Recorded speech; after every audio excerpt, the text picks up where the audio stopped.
All right, perfect. Okay, so I know that we talked a little bit about positive psychology, the theory behind it, Seligman, the king of it all, if you will. And today we're going to kind of talk about being an optimist versus being a pessimist.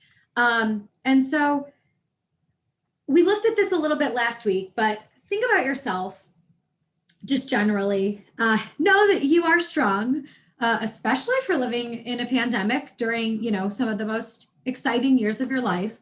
But I want you to think about these 3 steps for today. So we're going to know and kind of cultivate our strengths, look at what we are good at today. How can we use what we're good at to the best of our ability? We're going to look at cultivating optimism of hope. And then last, kind of challenging thoughts or challenging assumptions about happiness. And we looked at those a little bit last week, but we will continue with that today. Okay, so one of the things that you can do to kind of put positive psychology in order and to think about being an optimist and to use yourself to the best of your ability, if you will, is thinking about your strengths. So there are these values and action inventory strengths that I'm going to show you on this next page. And if you are interested in this or really looking and delving into these values, I can give you this link. It's very interesting. There's a very good book. But these VIA character strengths are all things that I'm sure each of you have either touched on in your life or maybe you embody. But I want to look at this list together today, and I want to see which 5 from this list you can really kind of pull to and gravitate to. So which ones embody you? Which ones do you know that you are good at? Are these signature strengths? Are they ones that you go to all the time? They are, your signature, if you will.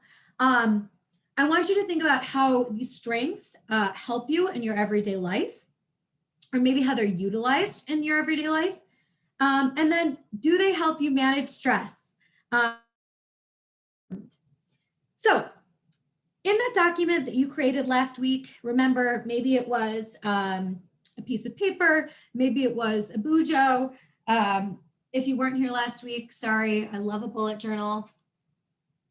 Long lists in the bullet journal.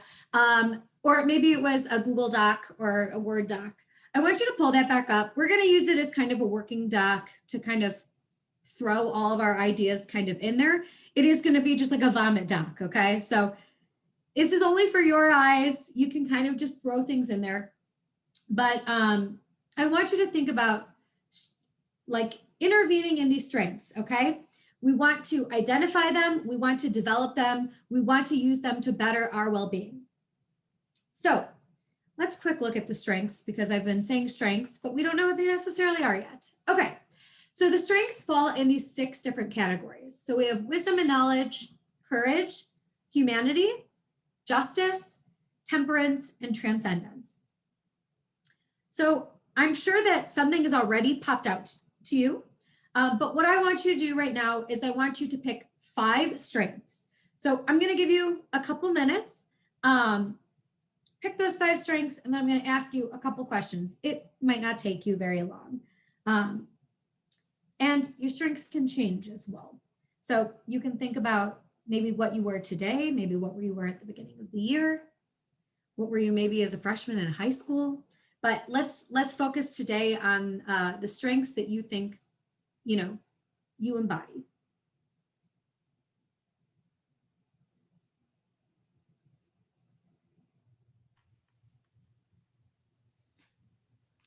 Rachel, are you wanting the students to drop this into the chat or just reflect on this privately? We're just going to reflect privately right now. If you have one that you're very proud of, you can throw it in the chat as well. But I don't want to put any pressure on anybody about this. I would say, I think I'm good at leadership. I think I'm pretty good at social intelligence. But I feel like I'm kind of not that brave. I am kind of a baby about a lot of stuff. Creativity. Oh, excuse me. And once you've got your 5, just put in the chat done or finite or finished, and then I'll just continue to choke on this piece of spinach. So let me know when you've chosen. Okay, thank you, Gemma. Thank you, Henry.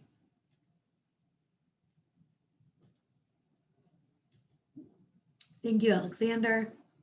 Excuse me about like drinking loudly and coughing spinach in here. I swallowed my smoothie quite quickly. All right, I'm going to wait for about 50% of the people to let me know that they are done, so I have a better clue into who is where. Perfect, perfect.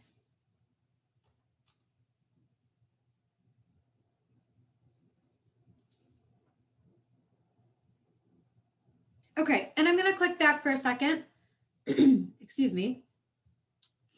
And I want you to look back at these questions that we have, okay? And I want you to think introspectively about this. This is about you. This is only about bettering you. I don't need to see this. Your parent doesn't need to see this. Significant other, best friend, dog, whoever you're chilling with, doesn't need to see this. This is really just for you. So you pick those 5 strengths.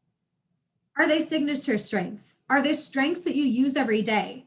I want you to indicate that on the 5 strengths that you've chosen. So leadership for me, definitely a strength that I use every day. I think,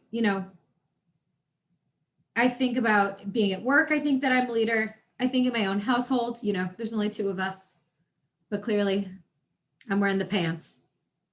But so think about, is this a signature strength? Is this something you return to?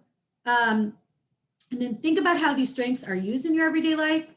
Maybe jot like a little note down. So if I had leadership, maybe I would write like household and work. I was on a PD committee in my last job, so maybe I'd write PD committee. Maybe I'd even write like putting get-togethers together with friends, because I'm definitely somebody who tries to do that. And then once you've kind of jotted down a couple ideas, I want you to think about, do these strengths help you manage stress better? Okay. So maybe, you use humor and that helps you manage stress, or spirituality.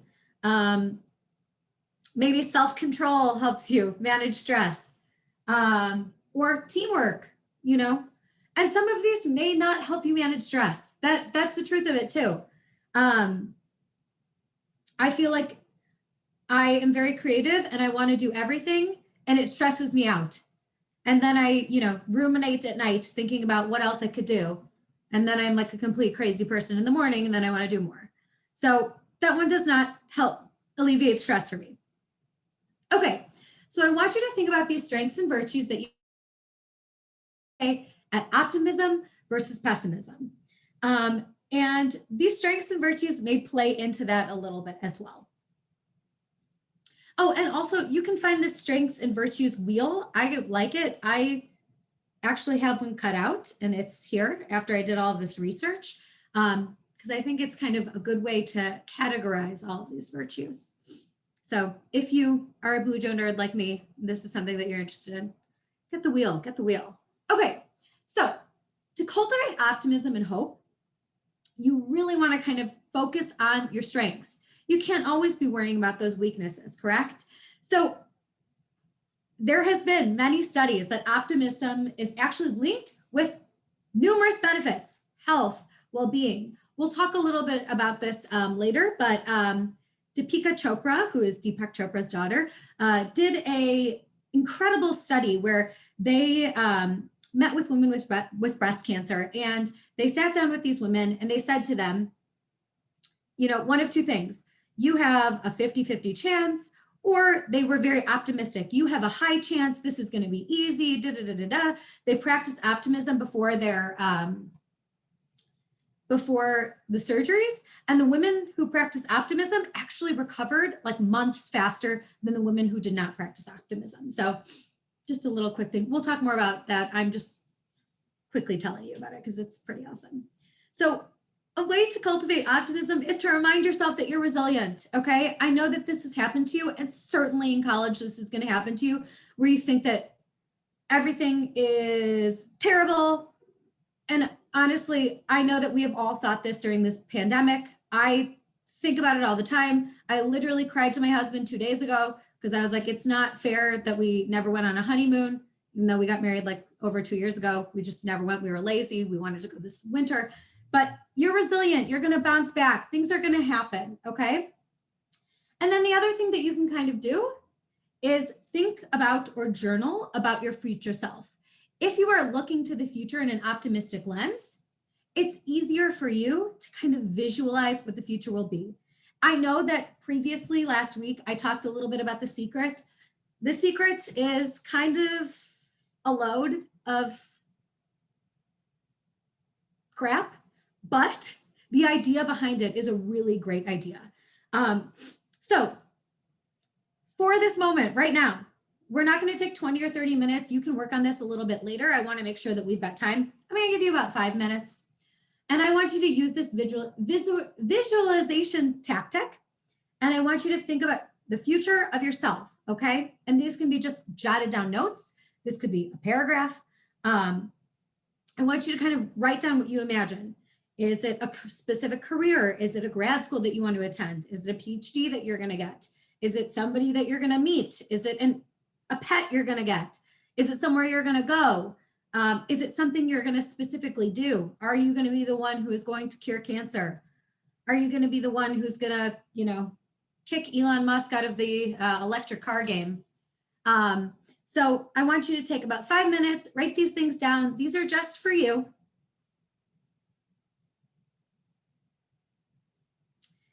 And we're going to visualize with optimism.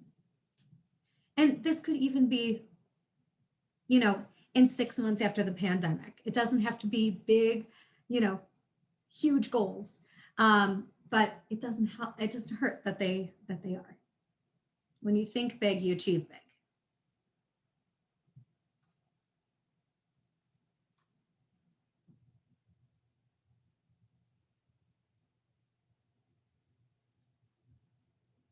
And again, this could be a paragraph. It could be bullet points. And if you are just joining us, I want you to kind of think about yourself and some goals for yourself. And I want you to write them optimistically. What are you going to achieve? Okay. And think big.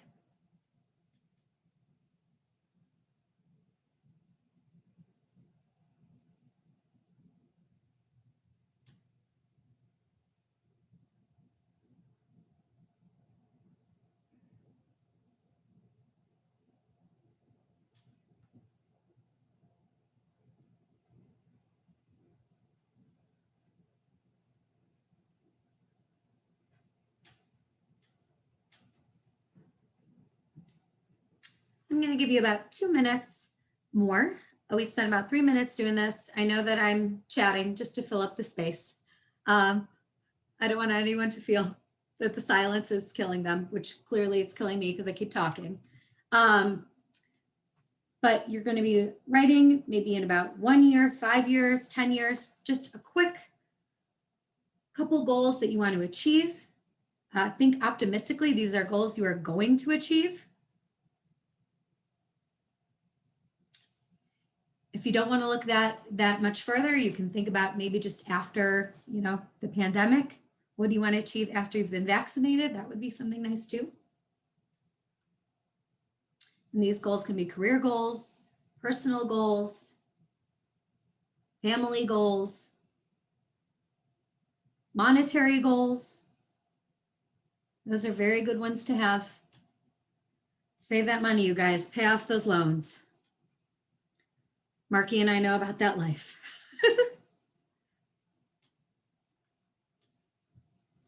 Okay, in about 1 more minute.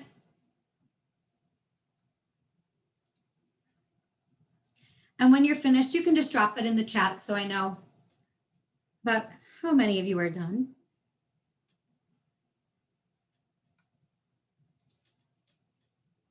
Perfect.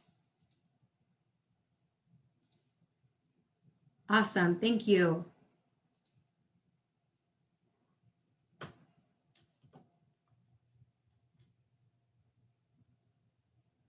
All right. For the sake of time, we're going to pop on to the next one. The next slide, just to kind of continue. But if you are still writing down those goals, I do not want to stifle you. Continue writing as I'm chatting. Okay. So in order to be an optimist, you have to challenge your thoughts, okay? It is human instinct to think pessimistically, okay? One time, long ago, when we were hunters and gatherers, we thought we were going to die all the time. It just was, you know, the reality. And so sometimes we go into that fight or flight because that's how we were built, right? But really, you can become more optimistic. And that's what happened to us, you know, as people throughout time. So this is an important kind of sentence. Optimism is an explanatory style. So the basis of optimism from my man Seligman does not lie in positive phrases or images of victory, but the way you think about the causes, okay? So how are you gonna get there? So it's very important to write your goals so you can see the goals, but ultimately you have to create avenues to get to those goals. I could say I'm going to be president of the United States, which honestly, that doesn't seem far-fetched anymore, but like, I could say I'm gonna be the next Elon Musk, okay? And I don't have an engineering degree and I, you know, don't know that much about what he does and things like that. So I would need to make avenues to get to that goal, right? Maybe I'd have to get a different degree. Maybe I would have to, you know, spend 10,000 hours studying electric cars. Maybe I would have to think more creatively about other things to add to the Tesla other than karaoke, which I just found out they have, which that's insane. And also they have a fireplace setting, which that is also insane, but very cool. And I can't wait to get a Tesla one of these days. I got to write my avenue to getting one, right? Okay, so pessimists and optimists will explain the cause, the why of events in different ways, okay? So a pessimist will say, this happened because of me. I did this, which messed everything up. I'm terrible, I couldn't have achieved it anyway, blah, blah, blah, blah, blah, okay? Optimists think differently. There were extenuating circumstances. It didn't happen now, but maybe will happen later. And this applies to both successes and failures. So the way that you look at things, okay? So I think about myself and my career previously. Both Marky and I were educators. I was an assistant principal. I went to grad school to be an assistant principal. I got a special degree to be an assistant principal. I got a special license to be an assistant principal. I was an assistant principal for 1 year. I loved the work and it just was a very, very tough job. And after, I really felt like a complete failure after I decided to leave. And I didn't know what I was going to do. But when I look back at it in an optimistic way, I can say I gave all that I had to that school for a year, okay? I made connections with students who still reach out to me today. I made connections with staff members who still call me to be their references and tell me I was their favorite assistant principal, like years later. I still get, you know, asked to lead professional development for them. And so it really was a success, but to me, it felt like a failure because of the way that I was framing it. So think about setbacks as a pessimist and an optimist. So I gave you a quick example. But pessimists think setbacks are all my fault, okay? Optimist thinks other factors were possibly involved. Pessimist thinks if I'm persistent, it's going to be too long of a time. I'm not going to be able to do it. It's going to be too long. I'll be dead by the time it happens, okay? Optimists say, this is temporary. This will not last forever. I'm going to get over this, okay? Or I'm going to jump over whatever I need to get to my goal. And then pessimists think pervasively. So this will undermine all that I do. And optimists think specifically. So they think about the particular circumstances. So look back at your goals really quickly. And I want you to think, did you create these goals as a pessimist or an optimist? Are they specific goals? And I'm sure they are, but if they aren't, do a little bit of work. Okay, and then this is explanation of successes. So optimists think my success or the success was down to my hard work and effort. And pessimist thinks it wasn't me, it was a coincidence, it was a fluke. And I'll be very honest, like I know that I'm a very hard worker, you know, and sometimes I think I'm so excited to go on this director role of campus life. And I was thinking to myself earlier, how did I get this job? How did I get this job? And then I was like, wait, hold on. I've been working at Illinois Tech for 2.5 years. I've put in some really good work. I've put together programs that were not here before. I've made connections with professors. I've made connections with staff. It was me. It was me. Somebody saw my work and said, this gal would be great. Okay. Optimists are persistent. They know that success can be sustained. Okay. You will continue to be successful because you're going to continue creating those goals and trying to achieve them. Pessimists think that this will not last. Okay. That it's going to be short-lived or that they're going to pay for the success. And then optimists are pervasive. So you can see everything is kind of flipped, right? So I believe success will spill over into the other parts of my life.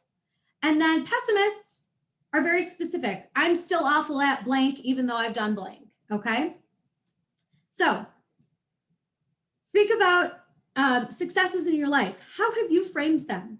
Look back at those goals. Make sure that those goals are written in an optimistic way, okay? So look at yourself. It's very invasive. What do you think? Are you more of an optimist or are you a pessimist? Now, I think I am an optimist. I would like to think I'm an optimist, but I know that I am sometimes a pessimist. My husband is an ultimate optimist. I will say to him, like, I can't believe this happened, and I'll ruminate over it and I'll talk about it and I'll talk about it. And then I'll say, like, why aren't you upset about this? Like, what's going on? And he goes, it's fine. It's always been fine. It will always be fine. Like, he says that to me all the time. And I say, well, how do you know? And he goes, because that's how it's always worked. And I can't think like that. I am a little pessimistic. So drop in the chat. Do you think you are an optimist or a pessimist?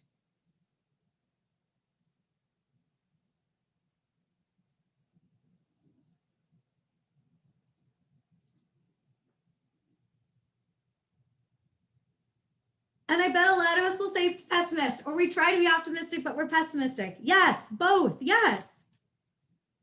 So this is something that you really need to work on. And I'm not saying that you need to walk around with your head in the clouds and be a complete lunatic and like not be aware of any social or, you know, situation. But what you really need to do is try to frame situations to give yourself that positive outlook to make yourself actually be successful. And so you can give yourself credit for those successes. So I thought that this would be fun. This is just a kind of little thing to wrap it up. But oops, so sorry. I want to think about some pessimists. I thought of some that I know from television, and I hope you guys know who Debbie Downer is. Please let me know that you know who she is. Or is it like way too old on SNL for you? Or you don't even watch SNL, it's not TikTok?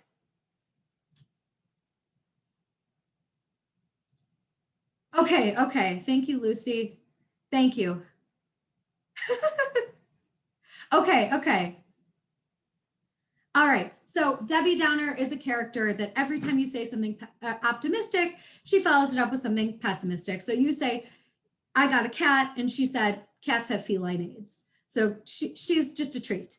Eeyore is also a classic pessimist, right? Like even this picture, he just has the rain cloud on top of him. And then Squidward, I thought is just another good example of a pessimist. Can you think of any other examples of pessimists? Drop them in the chat.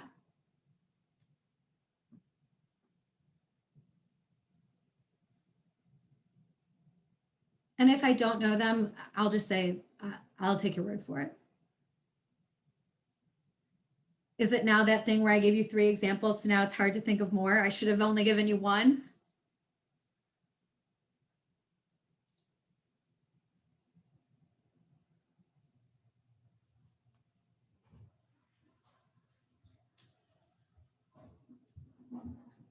Okay, I see some things coming in. I like that you're talking about some anime, Marky. Okay, let's flip to the other side. All right, think about optimists. Oh, I see another one came through. Oh, okay. So I thought of these couple optimists. And if you have ideas of optimists, throw them in there as well. So, oh my God, I can't even remember his name now. What is the snowman's name from Frozen? Who's like so excited for summer, but then he would melt in summer? Olaf, yes, yes, yes, yes, yes. So Olaf, I thought, was an ultimate optimist. Elle Woods, I think about that line where she applies to college or to Harvard, and they say, "You got into Harvard?" And she goes, "What? Like it's hard?" And if you haven't seen Legally Blonde, I would definitely say go see it. Joy from, oh my God, I can't even remember this Pixar movie either, but where they're all the different moods. So she, and then Kimmy Schmidt, if you guys have watched that show, Inside Out. Yes, yes, yes. Can you think of any other optimists?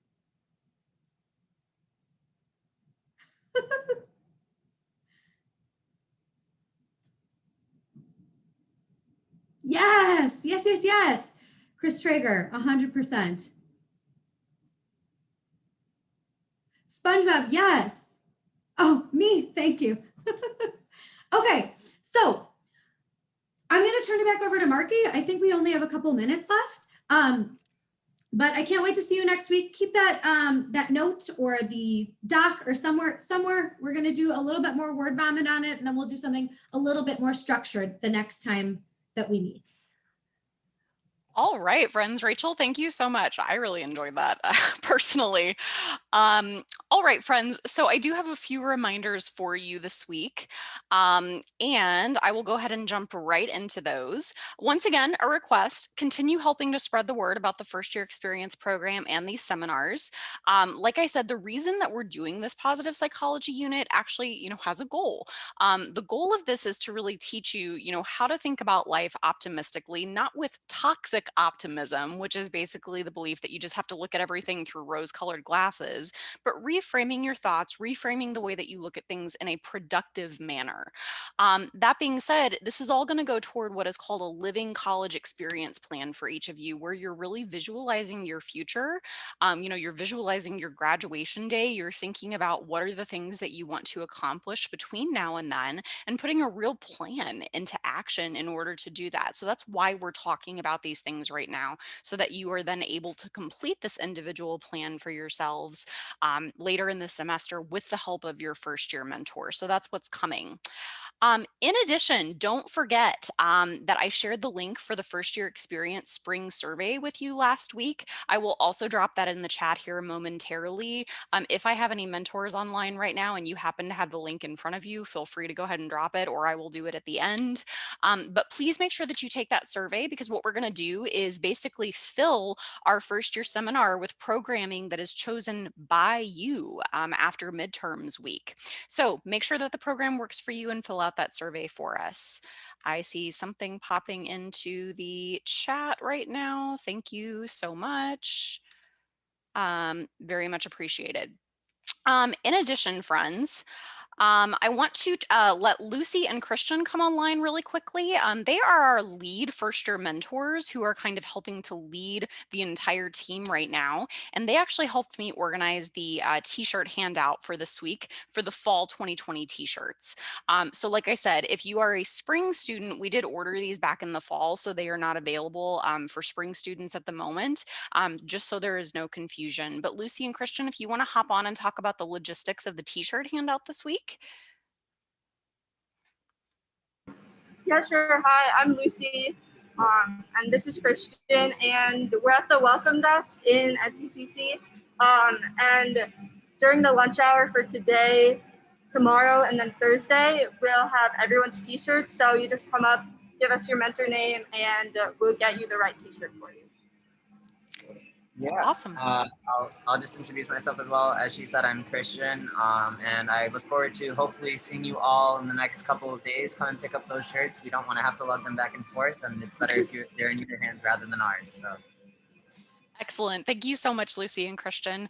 Also, friends, from fall 2020, I know that we kept talking about Game of Hawks and that competition that we had going back and forth between the teams for the most Game of Hawks points. So the points have been tabulated for fall 2020, and the Lucy Naders, which are actually Lucy's small group, were the winners. So I will be in touch with Lucy, and if she is your mentor, there will be a prize on its way for you. So congratulations to everyone in Lucy's small group for that. All right, friends, that being said, the other thing that I wanted to mention is that we are actually currently taking applications for first year mentors for next school year. The application is actually going to be open through Friday, February 19th. I will drop the application link in the chat here momentarily. But if as a first year student, you had a really positive experience this year with FYE, or on the flip side, let's say that you see improvements that can be made to the program as this is the first year of this program and you want to have some input on that, please apply to be a mentor. I'm looking for a really strong team of students who want to help others, who want to help first year students find their way, and want to help me continuing to improve this program moving forward. So as I said, I will be dropping this link in the chat momentarily so that all of you can access it, but this will be due Friday, February 19th, and I would certainly encourage any of you who are interested in doing so to apply for this position because we are always looking for excited, and enthusiastic first year mentors. So my friends, I believe that is all I have for you at this point. So thank you so much for attending this week. Next week, we will continue with our discussion about positive psychology, setting goals for yourselves, and moving toward creating that first year college experience plan for yourself. So join us next week, bring a friend, and thank you so much for attending.